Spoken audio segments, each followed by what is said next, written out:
Directo al punto. La entrevista. Directo al punto, el servicio informativo de 8 a 9 de la mañana.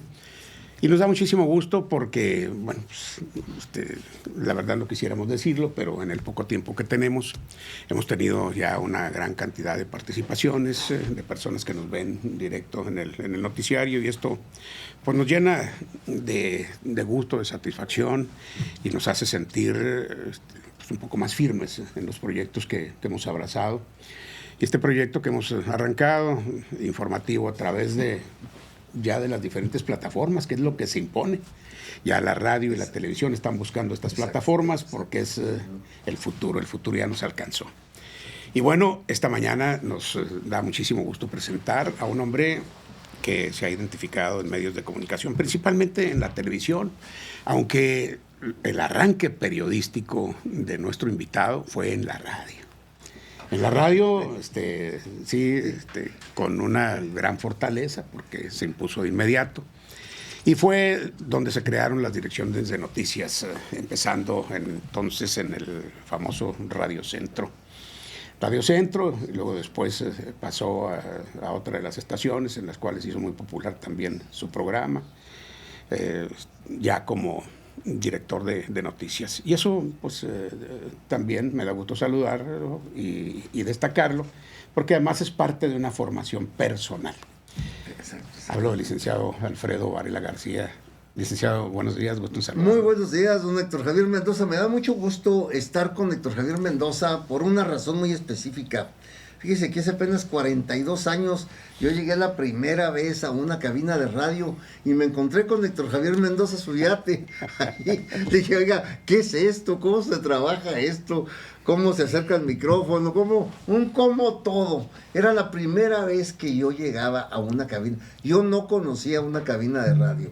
Y Héctor Javier Mendoza Zuriate me dio la oportunidad no solamente de conocer la cabina de radio, sino de abrir un panorama muy amplio, en el cual me enganché, y aquí estoy todavía. No me he quitado en 42 años seguidos. ¿Por qué?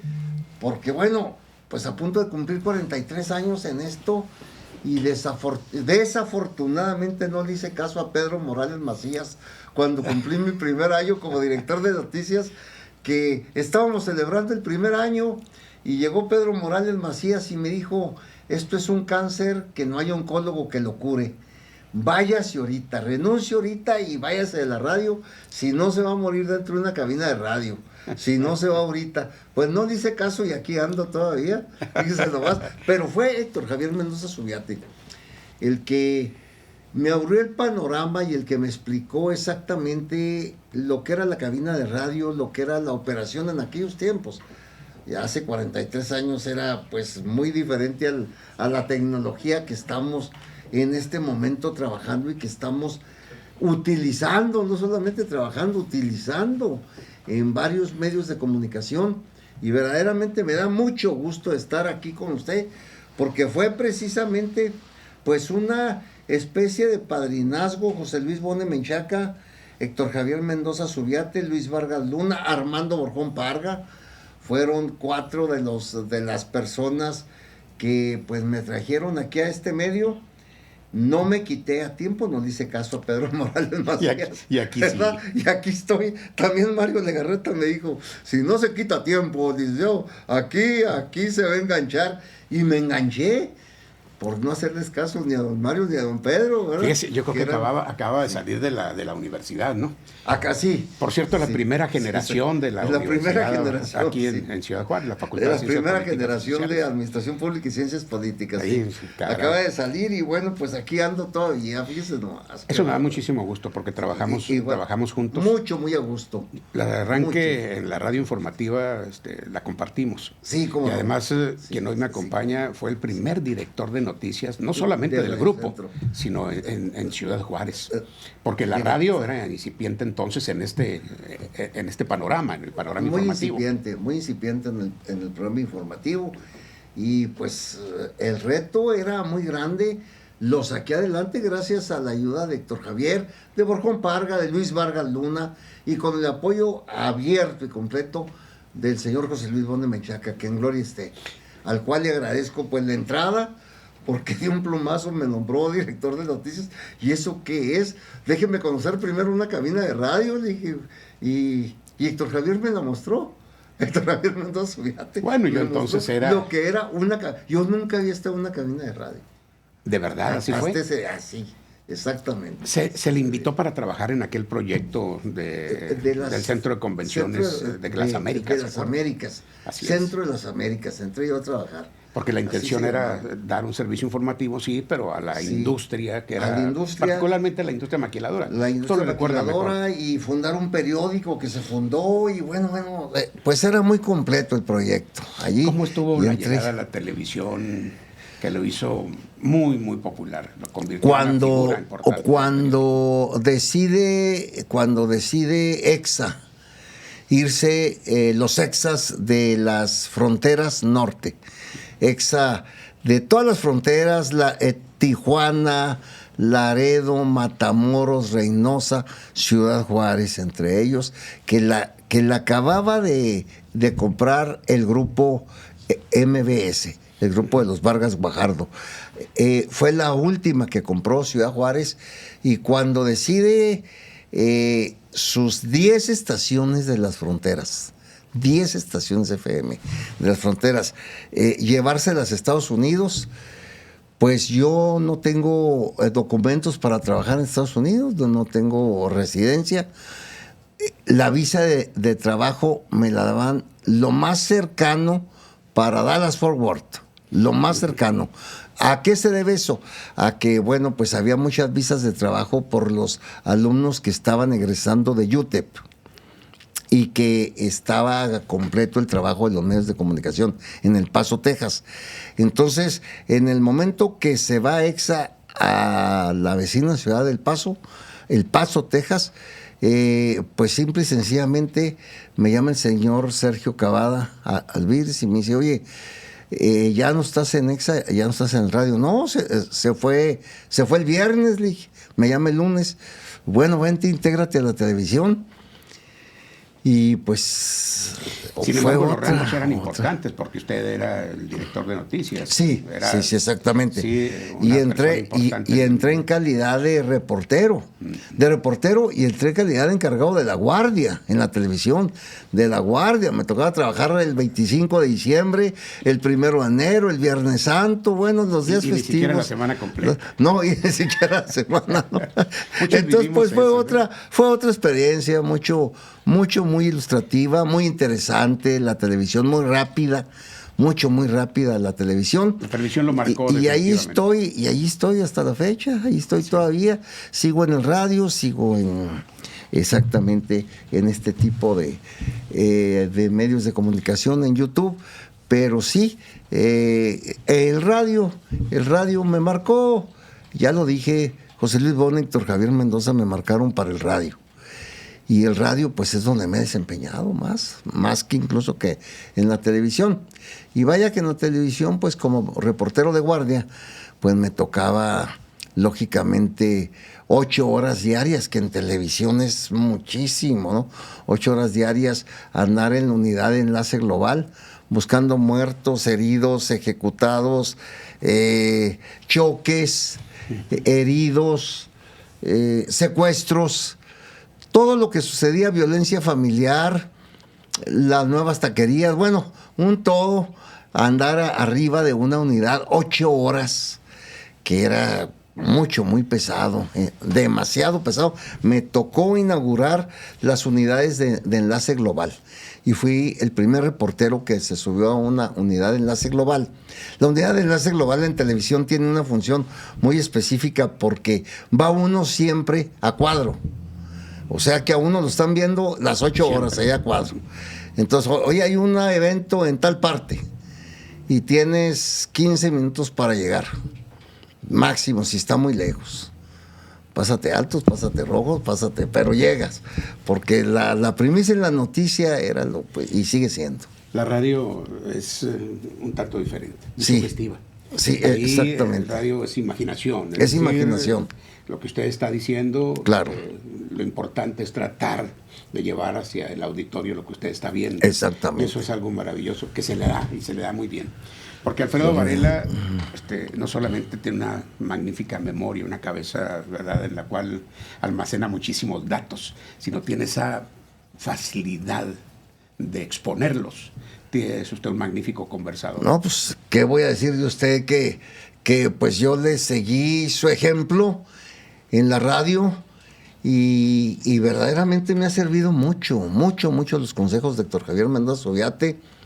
Me llamaba la atención Luis Vargas Luna, luego después me llamaba la atención los reporteros que tuvimos, que verdaderamente es para hacer 2 libros, carajo, sí, de los reporteros de la radio que tuvimos, y ya todos desaparecidos. Como nos pegó duro el COVID. Como de caray, se llevó a varios de ellos, llegó el COVID y se llevó a todos los compañeros. Tengo un programa en la radio hace 16 años y llevo 14 personas que me acompañaban que ya pasaron la mejor vida, que me acompañaban en la radio con un segmento o con 2 a la semana y ya pasaron la mejor vida. 14 personas, 14. Pero el COVID llegó a arrasar y nos dejó sin gente en la radio. A todos los conocimos y a todos sí, lo recordamos. Exactamente. Licenciado, en el pasaje de la política, de los partidos políticos, sí, seguramente ha tenido también una gran cantidad de vivencias, pero particularmente lo que ha impactado en la frontera. Hoy mismo vemos cómo se da una guerra de espectaculares, y a lo mejor va a decir, pero viene muy para acá. Sí, ¿cómo no? Sí, eso es quizá por cuestiones de tiempo. Yo nunca había vivido realmente una situación como esta. Estamos iniciando un trienio, es decir, en los gobiernos municipales aquí, en los 67 municipios, y ya andan, ¿verdad? Y ya andan encampañados para el siguiente trienio, Y yo me pregunto, caray, ¿qué nos es una falta empezando con la ciudadanía? ¿No es una falta de respeto a la ciudadanía? Porque yo no quiero en este momento enfocarlo a los recursos que se están gastando, deben ser sus recursos. Exacto. Y si no, bueno, alguien se los tiene que reprochar. ¿Qué proporcionar? Pero sí es de reproche en que el tiempo deben entregarlo completo a sus gobernados. Y de repente, nosotros presentamos una caricatura que me parece muy interesante, en donde aquí el presidente jala para todos lados, sobre todo los fines de semana, pero no permanece en Ciudad Juárez. Bueno. Y no es crítica, es solamente, sí, pues a lo mejor es un señalamiento que hacemos sin ninguna otra intención, porque él podrá explicar. Habla de que se está entregando recursos que ya no nos sirven a nosotros, aunque claro, es cuestionable también, entregando bomberas, entregando camiones recolectores de basura. De basura. Todo eso. Estamos para la basura. Y otros lo ven definitivamente como tema de la política partidista. Está haciendo política. ¿Quién? Entendemos y sabemos quiénes deben hacer, deben acotar esto, pero no se da. Parece que cada quien hace lo que le da su regalada gana, ¿no? Se estila mucho el madruguete, el albazo, otros dicen el albazo, pero la palabra más conocida es el madruguete, más que el albazo. Y el albazo pues ya es parte de la política mexicana. Me tocó vivir hace muy poco tiempo, un par de años, sí, un par de años, una experiencia recién salido de una enfermedad que tuve muy larga, de 10 meses, fuera del micrófono, que es lo que he estado fuera de los micrófonos en los últimos 43 años. 10 meses, pero por enfermedad, ¿verdad? Estuve fuera del micrófono. Que por cierto es una bendición. Y estar aquí. Y me tocó hace un par de años una experiencia muy especial con un exalcalde que lo recuerdo con mucho afecto, Héctor Agustín Murguía Lardizábal. Y algo que nunca se me olvida, cuando pidió hablar conmigo en un restaurante de la localidad, él y yo solos, me dijo, mira, Felo, yo quiero morirme siendo senador de la República o siendo otra vez presidente municipal de Ciudad Juárez por tercera ocasión. ¿qué andas buscando? Pero con mucho tiempo de atención, ¿qué andas buscando? Ese tipo, volver a la política para que yo me quiero morir siendo senador o siendo otra vez por tercera ocasión presidente de la República o senador por segunda ocasión. Ya había sido senador. En tiempos de Salinas había sido senador. Y dentro de esa plática quedamos de vernos en 4 meses, como sucedió. A los 120 días volvimos, que fue la última vez que lo vi. Y andaba feliz. Me dijo, ya traigo la senaduría en la bolsa, la plurinominal, pero la traigo por el PT, por el Partido de Trabajo. Le dije, pues, si nunca has comulgado con la izquierda, pero nada, carajo. No, pues, la traigo por ahí, me voy a morir siendo senador. Pues no se murió siendo senador, pero se murió siendo candidato a senador plurinominal por el PT. Ya estaba llena la ciudad de los mensajes publicitarios del Teto Murguía. Desafortunadamente un síncope cardíaco le causó una muerte inmediata. Arriba llegó a surtir gasolina y ahí precisamente se puso muy enfermo. Ya cuando llegó a la clínica en la vecina ciudad El Paso, ya iba fallecido desafortunadamente. Pero este ejemplo lo menciono debido a que exactamente el político mexicano todavía no baje el brazo de tomar posesión cuando ya está pensando ya no en la reelección ahora, porque ya la prohibió la presidenta, ¿no? Sí.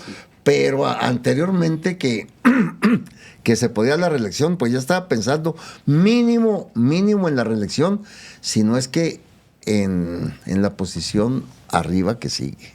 Sí. Y esa es la situación actual que usted me define en la reelección en estos momentos. Y los lazos consanguíneos, ¿no? Que también es otro abuso que se ha vivido en México. Cuando habla de Héctor Murguía Lardizábal, sí, señor, yo siempre defendía la postura de los candidatos, sí, al momento de exponer su oferta política. Y Héctor Murguía siempre habló del camino real. Sí, el camino real lo prometió y ganó abrumadoramente también en la elección. Y sin embargo fue uno de los más cuestionados.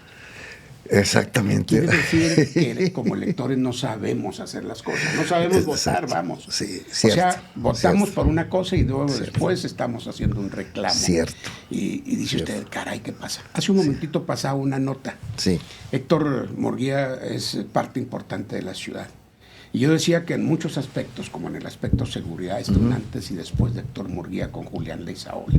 Con Julián Leizaola. Julián Leizaola. Y digan lo que digan hoy, hay un retraso, hay una serie de asesinatos que son muchísimos en la ciudad. Y Héctor Murguía, yo no sé si sea coincidencia, si sea trabajo, lo que sea, pero ahí estuvo. Por eso hablo de un antes y después de Héctor Murguía y de Julián Leizaola en el aspecto de seguridad. Sí. Porque una ciudad que no tiene seguridad es una ciudad que no avanza. Que no avanza. Pues un estado indudablemente. Y Leizaola, llámese como se llame o dígase lo que se diga, fue como le decía el Teto, el Rambito que vino a arreglar una situación que estaba caótica. ¿En qué forma lo hizo? Bueno, no, ni con dulces ni con flores. Con ninguno de esos dos elementos, ni dulces ni flores, utilizó, pero de cómo estaba la situación a cómo la dejó, pues es un gran trabajo de seguridad, llámese como se llame. Así es. ¿Se acuerda cómo se criticó aquella inversión de la X? Sí, cómo no. Algunos de sus funcionarios, sus compañeros de trabajo, a quien ellos llamó, fueron sus más acérrimos críticos en la X. Exactamente. O con la X. Hoy es... y ahora es el ícono, de Ciudad Juárez. Es Ciudad Juárez. Es Ciudad Juárez. El ícono. Me tocó un caso alrededor de la X hace 3 meses. Llegué a un conocido café de la localidad, en donde me reúno 3 veces por semana con amigos, periodistas, reporteros, etcétera, a intercambiar información y a platicar. Y me encontré con Enrique Carvajal, mejor conocido como Sebastián. Y en la plática que teníamos, le mencioné, le dije, oye, Enrique, y aprobaste, hablando de la X, aprobaste que una serie de televisión muy exitosa, muy exitosa, que se llama X, El Señor de los Cielos, algo así, utilizaran la X. No, dijo, ya traigo a mis abogados peleando eso. Los traigo en México peleando, demandando a Netflix, ¿por qué utilizan mi X en una serie televisiva muy exitosa? Pero la utilizaron, la X, y como dice usted, es una figura icónica de Ciudad Juárez ya, querámoslo o no. ¿Qué nos pasa como ciudadanos que no hacemos el reclamo a tiempo ni encontramos los canales?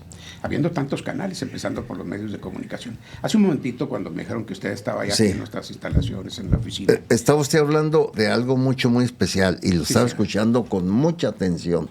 El Centro de Convenciones. Así es. Que el Centro de Convenciones nos lo han anunciado, ¿qué? No sé cuántas veces. Ya no las contamos pero porque por más de 20 nos años. Estaríamos de aquí a mañana, ¿no? Pero por más de 20 años. Y no se ha puesto una primera piedra. Es cierto. La gobernadora es estuvo aquí recientemente y uno de los encargos, prioridad, pues. Sí. Number one, fue el Centro de Convenciones. seguir el Centro de Convenciones. Hoy me entero que el nuevo representante de la gobernadora dice, no, pues estamos esperando, quienes tienen la última palabra son los integrantes del fideicomiso. Y es cierto. Pero sí, entonces él está, por lo pronto, como expectante. Ya no está el Charlie Murguía, me decía usted. No, ya no. Estaba escuchando ahorita. ¿Está quién? Gómezito. Javier Gómezito. Ah, muy buen elemento. Sí, es el buen. Sí, como no, Javier. Sí, porque Javier yo decía Gómezito. que Carlos se retiró. Él dijo, no, si no me permiten esto, nunca sintió apoyo. Y Carlos es un integrante de la comunidad. Eso sí, recibió una andanada. Nunca se lo dieron el apoyo. Se llevó una diatriba diaria durante mucho tiempo. Ahorita el está Charlie descansando Murguía. por ese lado, Está descansando por ese, exactamente. Fíjate, dedicado a sus restaurantes nada más porque vaya que si le tocó, híjole, pues sí, le tocó la mala faria, como dicen los españoles. Todavía la ¿no? última, ahorita que dice usted, bueno, ya se fue Carlos Murguía, sí, pues terminó, ¿no?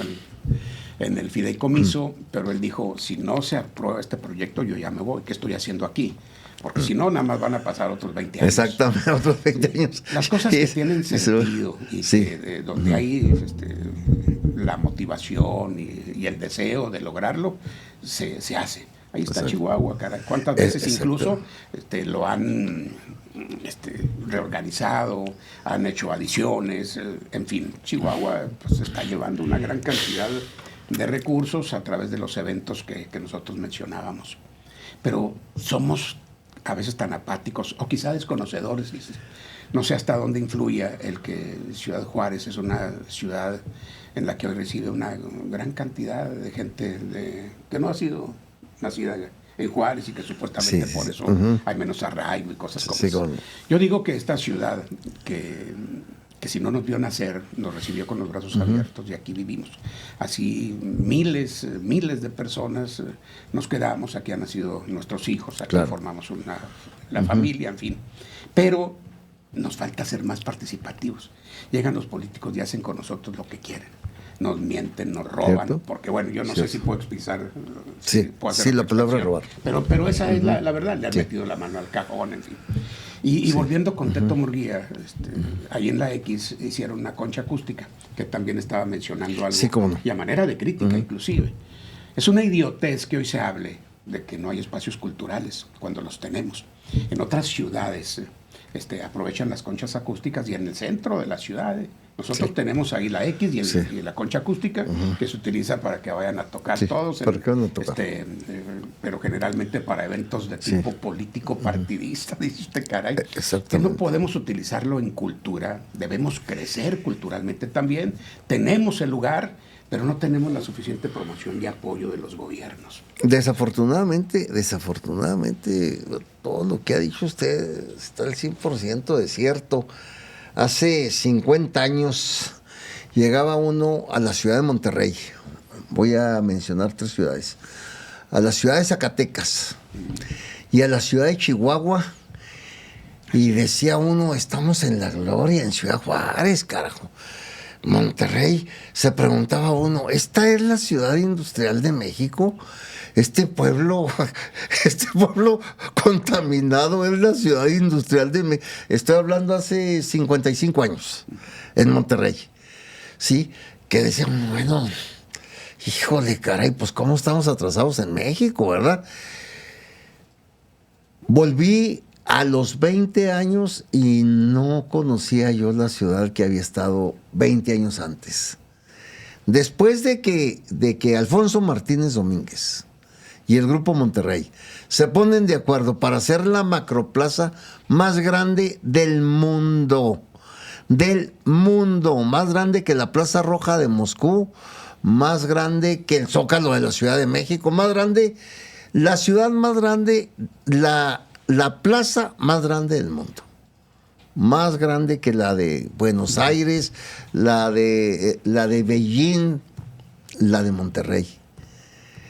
Y dice uno, híjole, caray. Ahorita va uno a Monterrey y dice, ¿qué quedó de aquella ciudad de hace 55? De aquel pueblo grande. Chihuahua le decíamos el pueblo grande, hablando de pueblo grande, hace 50 años. Vamos a Pueblo Grande, a la capital, a Pueblo Grande. Decía uno, cómo está fea esta ciudad. Que ahorita es un modelo de ciudad precioso. Zacatecas era hace, y lo digo abiertamente, 55 años, salía uno a esperar en Zacatecas, estoy hablando hace 56, 57 años, a que pasara el señor de los burros que traía la leche. Y ahí para tomar leche recién. Ahorita Zacatecas es un paraíso, carajo. ¿Qué le pasó a Ciudad Juárez? Hace 55 años, 60 años, cuando yo digo, uno de los mejores locutores que ha tenido Ciudad Juárez, Arturo Luján, decía, Ciudad Juárez, la primera frontera de México y la cuarta ciudad en importancia de México. Así es. La cuarta ciudad. Decía México, Guadalajara, Monterrey y Ciudad Juárez. Eso era el ranking hace 55 años. Ahorita Ciudad Juárez debe de andar peleando entre el 10º lugar y el 11º. Entre el 10º y el 11º. Fíjese lo que bajó. Del 4º lugar en importancia al 10º o el 11º lugar. ¿Qué le pasó a Ciudad Juárez? Se descuidó. En los últimos 55 años fue un error tras otro, tras otro, tras otro. A mí me encanta esto porque sin tener una guía, así se platica con Sí, Alfredo sí, Varela sí. mucho más a gusto. Porque, ¿qué nos pasó entonces? ¿Fueron errores políticos? ¿Fueron tropiezos en la economía? Fueron ¿A qué se errores, atribuye eso? fueron errores políticos, un error tras otro, error tras otro, tras otro. Un trienio que llegaba hacia su plan completamente diferente al anterior trienio. Y el que seguía lo hacía exactamente igual. Cuando llegó Francisco Villarreal Torres a presidente municipal, que dijo, bueno, pues vamos a darle orientación a esta ciudad creando el IMIP, trajo a una persona de Francia, mexicano, pero que había estudiado en Francia, y para aplicar modelos franceses, que el último que aplicaron aquí se llama BRT, y que deja mucho que desear, mucho, porque Ciudad Juárez no es París. Le falta mucho, pero muchos siglos para hacer París a Ciudad Juárez, y a lo mejor no lo logra. Entonces, ¿de qué ha servido el IMIP? Yo me pregunto, ¿de qué ha servido el IMIP? De tener una ciudad donde Lomas de Poleo es Ciudad Juárez, y el fraccionamiento Valle de Allende, a 50 kilómetros de Lomas de Poleo, ¿es Ciudad Juárez? Es que sí. ¿Ese es Ciudad Juárez? Es que el IMIP empezó con las mejores expectativas. Pues sí. Sin embargo, los políticos le echaron a Y perder. ahí están los resultados. Un viernes en la tarde, usted de Lomas de Poleo al fraccionamiento Valle de Allende, mínimo hace 1 hora y media, si no es que 2 horas. A mí me gustaría preguntarle dentro de todo esto, licenciado, porque Sí. esto nos conlleva a lo que queríamos. ¿Quién para usted ha sido el mejor presidente de Ciudad Juárez?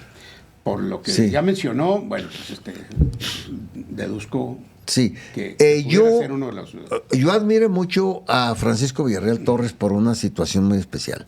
Francisco Villarreal Torres no cobraba sueldo. Sí. No cobraba sueldo. El sueldo mensual lo mandaba a diferentes asociaciones civiles o particulares que él iba y las veía y luego decía, sí merece mi sueldo mensual de 2 o 3 meses seguidos, ¿sí? O de un mes y al siguiente mes a otra asociación, etcétera. Fue uno de los pilares del refugio de la joven.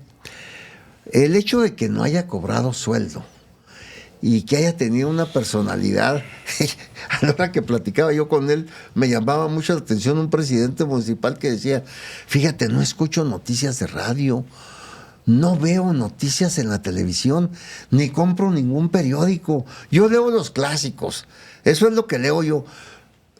Yo no leo un periódico local. Entonces, caray, un presidente municipal que le dice a uno eso. Entonces, ¿cómo está gobernando? Por medio de lo que veo, que salgo en mi Volkswagen blanco a recorrer la ciudad manejando yo y me paro y veo. El otro día, fíjate que me multaron, me pusieron una multa porque me estacioné mal y quiero que me acompañes a pagar la multa. Te pido que me acompañes. Entonces le decía, oiga, un presidente municipal no paga multas. Eso es en tu partido. O sea, hizo una lucha previa. Hizo una lucha previa social muy importante que todavía la estamos gozando y todavía nos trae beneficios económicos. La lucha de Francisco Villarreal Torres. Francisco Villarreal Torres, y lo comentamos, ¿no? Sí. Ojalá que le sirva un poquito a los que han seguido este camino. Sí, cómo no. Y a quienes en este momento todavía... Sí, cómo no. Algo que tenía Francisco Villarreal Torres era ser muy puntual. Mucho. Ser muy atento con la gente. Mucho. No solamente con aquellos políticos mucho, de su partido, sino con las personas que lo veían y que iban a increparlo. A mí una vez me dijo, incluso cuando fue electo, me citó ahí enseguidita del centro comercial o el negocio que está en el Teresiano. Sí. Ahí vivía él, es un lugar muy bonito. Y me citó a las 4 de la tarde para platicar. Ahí en su Yo era el director de noticias en entonces. Y llegué y de inmediato llegó ahí una mesita, era un salón, me da la impresión de que era solitario, y luego una mesita como escritorio nada más. Nos sentamos y me dice lo primero: te agradezco mucho que seas puntual. Sí. La puntualidad para mí es muy importante. Muy es importante. Parte de mi vida. Muy importante. Y la formación, todo eso. Ojalá que algunos políticos pudieran copiar este trato, esta forma de ser de un hombre catalogado como el mejor presidente municipal de Ciudad Juárez. Exactamente. Algunos otros son como un chiste, la verdad, comparados. Indudablemente, el legado de Francisco Villarreal Torres es un legado muy difícil de lograr por una razón, por su personalidad muy específica. Un presidente que le llama a uno por teléfono: oye, quiero que me acompañes porque me estacioné mal, y luego me quitaron la placa y voy a pagar la multa. No, pues es que, ¿cómo va a pagar usted una multa, hombre? ¿Por qué no me voy a pagar la multa si me estacioné mal?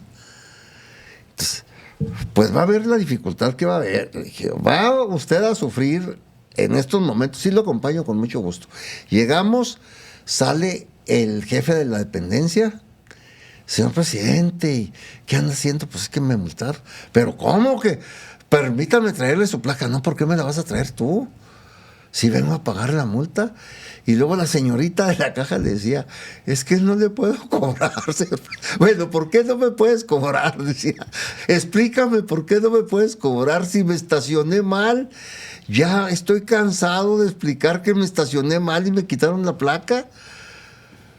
Y yo le decía: es que está usted poniendo malos ejemplos, señor presidente. ¿Cómo me dices eso? Decía, que estoy poniendo malos ejemplos. Pues que un presidente no paga multas municipales, y si no las paga estatales, y quizá federales a lo mejor, fíjese lo que... No, decía, no. O sea, la personalidad de Francisco Villarreal le ayudó mucho precisamente lo que usted dice. Una persona muy puntual, una persona que llegaba la gente más humilde de Ciudad Juárez y lo trataba igual que a la gente más rica. Exactamente con el mismo trato que le daba a la gente más. Me tocó verlo a mí y me tocó vivirlo junto a él. Un señor que le lavó el carro y luego que le dijo, ya te lavé el carro, no sabía que era el presidente, ya te lavé el carro, págame, sí, como no, ¿cuánto te debo? El señor que le lavó el carro estaba sordo, igual que el señor Villarreal, y hablaba en gritos. Entonces ya cuando le pagó, le dijo, ¿tú por qué lavas carros? Dijo, porque no tengo ni mi padre ni mi madre. Y luego le dijo, oye, a tu edad y a mi edad, después de los 75 años, es muy difícil tener padre y madre. Dijo, discúlpame, ese era Francisco Villarreal, o sea, ¿verdad? Entonces, a que se repita otro Francisco Villarreal van a pasar muchos años en Juárez para otra personalidad como la del señor Villarreal. Eso fue muy, muy importante, porque cuando fue Francisco Villarreal el presidente, era Francisco Barrio Terrazas el gobernador. El gobernador, sí. Y hubo muchos cambios en la ciudad. Sí. Entre ellos vino aquel movimiento en la Escuela Superior de Agricultura. Sí, cómo no, que está convertido en el Parque Central. Que la borraron de Nosotros teníamos apenas unas semanas de entrar al aire con aquel famoso sistema informativo. 8C, todavía y todavía continúa, existe. ¿verdad? Pero el sistema informativo. Esa fue la transmisión que hacíamos sí. a través de las unidades móviles. Sí, cómo no. Mencionó. Sí, cómo no. Y cuando ahí en la refriega, porque hubo balazos. Sí, hubo balazos, sí. Estaba José Luis Holguín. José Luis Holguín Fierro. La policía, ¿se acuerdan? José Luis Holguín Fierro, secretario de Seguridad Pública. Sí, cómo no. Y él me decía, retírese de aquí porque va a ser. Y yo tratando de cubrir la cobertura informativa, como siempre, era para lo que trabajábamos. Quizá fue parte de esa formación que también tuvimos en los medios de comunicación. Pero lo comento porque hubo el cambio muy, muy importante. Sin embargo, hubo un señalamiento muy fuerte que quizá esté todavía pegando en las espaldas de un partido político, si lo puedo mencionar así. La desaparición de la Escuela Superior. De la Escuela Superior de Agricultura. Porque desaparecieron recursos también muy importantes. Desaparecieron presupuestos, los presupuestos. El que retira una escuela de educación superior. Una universidad agrícola, con una tradición y otro de los íconos de Ciudad Juárez, la Escuela Superior de Agricultura Hermanos Escobar. Ese fue un resbalón en aceite. Ese fue Después me tocó platicarlo muchas horas con Abelardo Escobar Prieto. Y Abelardo verdaderamente muy arrepentido de haber dado el sí originalmente, después de que él era el representante y el heredero de una tradición educativa que le daba a Ciudad Juárez una preeminencia internacional. Me acuerdo como si ahorita fuera, ¿no? Yo solía juntarme con algunos cebolleros y con el paso del tiempo recuerdo uno que le decían el Honduras, porque venía de Honduras a estudiar a la Escuela Superior de Agricultura. Recuerdo a otro que le decían el Caballo, que llegó a gobernador de Quintana Roo y fue noticia internacional hasta la fecha. Fíjese cómo es noticia internacional. Esa era la Escuela Superior de Agricultura. En el desierto. Una escuela superior de agricultura. Esto lo comento porque casi todos los estudiantes eran foráneos. Eran foráneos los estudiantes de todas partes de México, de Yucatán. Me acuerdo de uno en especial, Manasés Chucmuc, que fue líder estudiantil. Manasés Chucmuc, un gran líder estudiantil de la Escuela Superior de Agricultura, y el nombre pues estaba, y era maya, Manasés Chucmuc. Ese era su nombre. Fíjese cómo lo comento, porque me fui para allá para hablar ya después de política. de política partidista.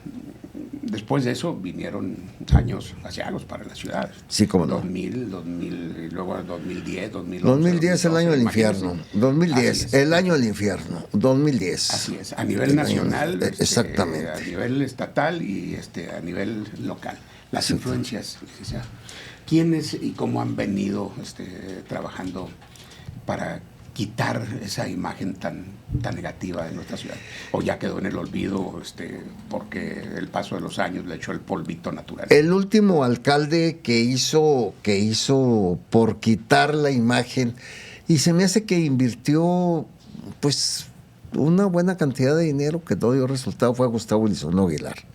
Pero sí hizo el intento de borrar la imagen aquella de que la ciudad más peligrosa del mundo, Ciudad Juárez, en el 2010. Y en segundo lugar, Tegucigalpa. ¿Sí? ¿Y dónde está Tegucigalpa y dónde está Ciudad Juárez? ¿No? Qué bárbaro. Y en tercer lugar, una ciudad de Estados Unidos. Bueno, pero la ciudad más peligrosa del mundo en el 2010, Ciudad Juárez, con el número de ejecuciones más grande dentro de la medición que hacen por cada 100,000 habitantes. El número de ejecuciones más grandes de todo el mundo. 2010, el año del infierno, en Ciudad Juárez. Ya traíamos el lastre de las muertas de Juárez. Y luego después, las ejecuciones en Juárez, pues verdaderamente es cuando se vació la ciudad. En el 2010, que dicen, se vació la ciudad, se empezó a ir la gente de Ciudad Juárez cuando el Seguro Social batallaba para conseguir médicos que vinieran, especialistas de otras partes hasta a trabajar, y hasta la fecha. Están hablando de un sobresueldo para los médicos y no vienen a Ciudad Juárez. ¿Por qué? Me duele mucho a mí, y se lo digo sinceramente, me duele mucho en el último estudio que se hace por parte de las encuestadoras, que Ciudad Juárez es la ciudad más fea de México en estos momentos, según las encuestadoras. En segundo lugar, la ciudad de Torreón, y en tercer lugar, la ciudad de Naucalpan, Estado de México. Y me duele mucho ese estudio, se lo digo sinceramente. Lo vi en diciembre, lo volví a ver hace una semana, y sigue Ciudad Juárez como la ciudad más fea de México. ¿Por qué? Se toma en cuenta una ciudad limpia, una ciudad avanzada, situaciones que Ciudad Juárez no tiene ninguno. Ciudad Juárez, para donde voltea usted, es sucio. El problema de vialidad en Ciudad Juárez, carajo, es tremendo. Esto se debe a que en el aspecto seguridad y en del avance y compromiso político, sí, lo que han querido es acallarlo, a punta de... Exactamente, ¿de qué será? Exactamente. Pues a lo mejor de presiones a los periodistas, cuidado porque voy con tu... Cuidado porque voy con... el dueño de los medios. Porque voy contigo. Y ese tipo de presiones se han usado, pero nunca se ha usado la creatividad, salvo aquellos que reconoce el pueblo. El pueblo no es tonto, pero sí hay muchísimas cosas que podemos nosotros mencionar, porque es el compromiso que debe tener un gobernante. Nos falta mucho por hacer, sí, señor Mendoza Zubiate, mucho por hacer y mucho por empezar. Influye en eso, señor, el hecho de que los presidentes municipales que han querido llegar de manera inmediata, brincar a la gobernatura del Estado, será por eso que se han quedado. Que se han quedado en el camino. Es como una maldición esa. Y ya no los cuente, porque aquí nos damos hasta mañana, ¿no? Sí, es que el último que logró, Manuel M. Prieto, pero estoy hablando de el único legislador que fue en el 1917 a Querétaro, después de haber sido presidente municipal de Ciudad Juárez, y originario de Camargo, Manuel M. Prieto. Pero de ahí en adelante, pues todos han querido. Hay gente que lo ha logrado después de una elección perdida, como Francisco Barrio. Hay gente que sí lo ha logrado. Sí, Francisco Barrio sí, pero pero no de pero manera inmediata. no de manera inmediata. Sí, después yo me de una refería a los elección. que, por ejemplo, hoy, que quieren, Bueno, no pues sé sí, hasta dónde sí que se quiere. puede. Porque eso puede ser Exactamente. histórico también. Eso puede ser histórico, sí. ¿Y cuántos han Habrá. querido? ¿Cuántos han querido? Hay esa posibilidad, mi estimado licenciado, y ahora Sí. para hablar directamente aquí en Ciudad Juárez. Estamos muy lejos. Nos faltan 2 años, pero 2 años empezamos y medio, platicando 2 de que años y medio. andan de adelantados ahí. Andan 2 años y calientes, medio, pues sí, ya andan en campaña. Así es. Una senadora, una dama que se me hace muy preparada, anda en campaña. Ella me lo dijo, yo estoy en el Senado lunes, martes y miércoles. Jueves, viernes y sábado estoy recorriendo el estado de Chihuahua. Así me lo dijo. Sí, sí. El otro señor que gobierna Ciudad Juárez, los fines de semana pues se va a recorrer municipios del estado de Chihuahua y como dice usted, ella afortunadamente no llega con las manos vacías, ¿no? Afortunadamente para esos municipios. Porque hay que reconocerle también. ¿O es algo que debamos apoyar? Híjole, caray, pues no, mientras sean recursos de Ciudad Juárez, pues no se puede, pues ¿cómo? Sí, porque además ¿Cómo se va a poder? Pues se habla de que se lo autoriza el cabildo. Sí, exacto, Pues claro, que se lo pues autoriza es el cabildo. mayoritario, sí. es Mayoritario, exactamente. Sí, no sí. deja de tener ese sabor de imposición, exactamente. cosas como esta, ¿no? Exactamente. Y bueno, Exacto. ¿qué le parece esta decisión que se toma de ya algo que no debió ser, caray, si ya estaba, sí, había quedado en la Constitución, sí, sufragio efectivo, no reelección, exactamente. Qué bueno que la presidenta, Claudia Sheinbaum retomó el camino sufragio efectivo, no reelección. Y no al nepotismo inmediato. Exacto. No al nepotismo inmediato. Porque hay que decirlo, inmediato. Mensaje personal. Pues sí, pues sí. En el caso de Ciudad Juárez, pues retomó ahí. Fue una coincidencia, Sí, ahí sí fue coincidencia. Pero ahí sí. Hay políticos que trabajan para eso. Y estoy de acuerdo. Todo pues debe sí. tener una estrategia, sí, pero sí, no burlándose del pueblo. Sí, exactamente. Porque reitero, no somos tontos y finalmente creo que nos cobramos a través del voto, aun cuando todavía no sepamos votar. Yo siento que Ciudad Juárez, y qué bueno que lo mencionó usted, siento que Ciudad Juárez, las 2 obras en Ciudad Juárez de Maru Campos va a ser la Torre Centinela y a lo mejor, no estoy asegurando, a lo mejor logra el centro de convenciones. Ahora con Carlos Ortiz, que Carlos Ortiz es un buen elemento. Ya lo demostró en la tesorería, ya lo demostró en las posiciones que ha tenido Carlitos Ortiz. Creo que es un elemento muy trabajador, muy político, muy negociador. Ojalá y en estos últimos 2 años que le quedan a la gobernadora se logre el centro de convenciones. Nomás que lo acaba de decir usted, pues es que no sé dónde se va a hacer, dónde está el proyecto. No hay punto de partida. No hay punto de partida. Esa es la verdad, no hay punto de partida ahorita, ¿verdad? Pues yo siento, me dice usted que el nuevo presidente del patronato es Javier Gómezito. Así es, sí. Javier Gómezito. Muy buen elemento, Javier. Ojalá y se pongan de acuerdo Javier, la gobernadora y Carlos Ortiz, para que exista cuando menos lo que dice, un punto de partida. Así es. Cuando menos un punto de partida. Sí, yo presentaba hace un momentito, no es decepcionante Sí. el comentario o la declaración del nuevo representante de la gobernadora, no, claro, está tomando, está poniendo los puntos sobre las IES. Pero al momento de decir, no, pues es que aquí no se decide, yo estoy, yo estoy en del otra, cristal, yo estoy observando en otro, sí. y quienes están decidiendo pues son los integrantes del Son equipo. otras personas. O sea, lo mismo del año pasado. Volvimos otra vez. Ojalá. Volvimos Invitamos a otra Carlos Ortiz, Sí. no sé si ya nos haya contestado, ya la producción nos dirá si Sí. ya nos contestó.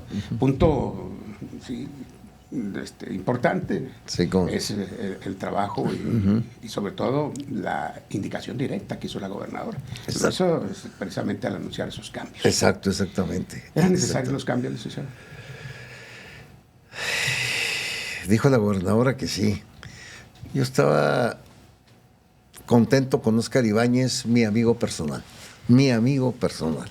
Hago la aclaración, amigo personal, sin agraviar a los presentes, ¿verdad? De hace muchos años. De hace muchos años. Pero la gobernadora dijo que sí. Hay que apoyar a la gobernadora. Bueno, pues ahí En están este las caso. cosas, ¿eh? Sí, sí, sí. Muy bien. Sí. Ciudad Juárez ha cambiado en los últimos años. Para mal. Sí.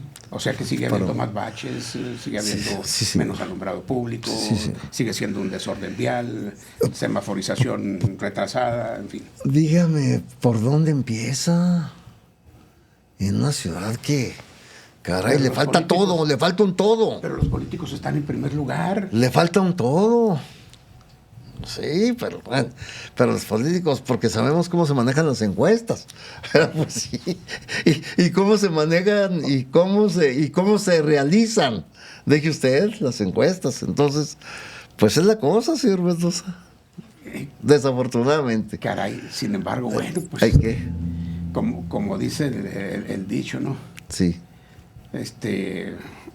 No, mejor ahí lo de. Mejor así la dejamos. ¿Sí? Los políticos siguen siendo los mismos entonces. ¿Verdad? Los políticos son... Y como dijo don Teofilito, con estos güeyes tenemos que arar.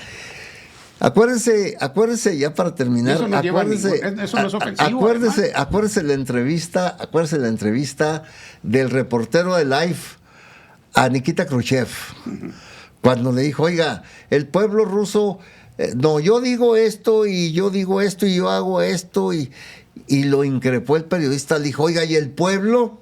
Y le contestó Nikita Khrushchev, el pueblo siempre será el pueblo. Sí. No Si sé. le dijera a usted calificación así rápido, del 1 al 10. Seguridad pública, Y un 6, sí, un 6. servicios públicos, 7.